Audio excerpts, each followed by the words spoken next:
ये cardiac output कैसे calculate करते हैं पता है? It is stroke volume into heart rate. अब कार्डियक आउटपुट होता क्या है पहले वो समझते हैं। It is the amount of blood pumped by each ventricles in 1 minute, मतलब 1 मिनट में एक वेंट्रिकल कितना अमाउंट ऑफ ब्लड को पंप करता है, ठीक है।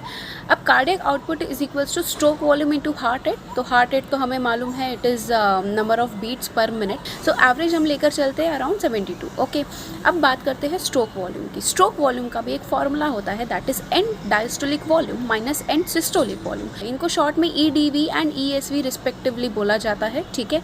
अब ये होता क्या है?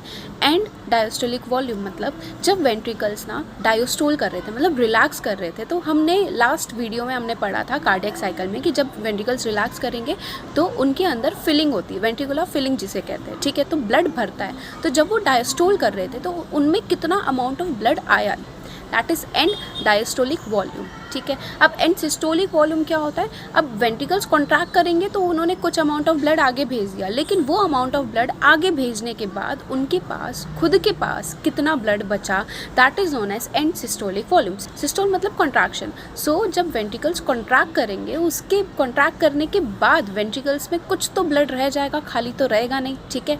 So that is known as ESV, that is end systolic volume. तो स्ट्रोक वॉल्यूम कैसे मिलेगा? बस end diastolic volume plus end systolic volume को माइनस कर दो। So EDV minus ESV। EDV का एवरेज वैल्यू हम लेते हैं अराउंड 120 ml एंड ESV का average value is about 50 ml, ठीक है। So 120 minus 50 ml it is around 70 ml and इसी 70 ml को स्ट्रोक वॉल्यूम बोलते हैं। तो स्ट्रोक वॉल्यूम का मतलब क्या होता है? इन सबसे कंक्लूजन क्या निकला? वेंट्रिकल्स के पास कितना ब्लड आया प्लस उसने उस ब्लड को आगे भेजा एंड उसके बाद में कितना ब्लड रह गया, ये तीनों की कैलकुलेशन हमने की, ठीक है। तो स्ट्रोक वॉल्यूम का मतलब क्या होता है? एक वेंट्रिकल कॉन्ट्रैक्ट करने के बाद कितना अमाउंट ऑफ ब्लड अपने रिस्पेक्टिव आर्टरी को देता है, that is known as stroke volume, ठीक है। तो वेंट्रिकल्स कॉन्ट्रैक्ट करने के बाद वो ब्लड को आगे भेज रहा है, तो कितना अमाउंट ऑफ ब्लड वो आगे भेजता है, that is known as stroke volume, ठीक है।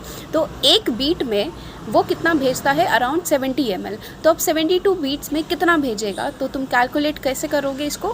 That is stroke volume into heart rate. तो 70 into 72 that is 5040 ml। So cardiac output basically कितना निकल कर आता है? 5040 ml। That's it. Subscribe for more content.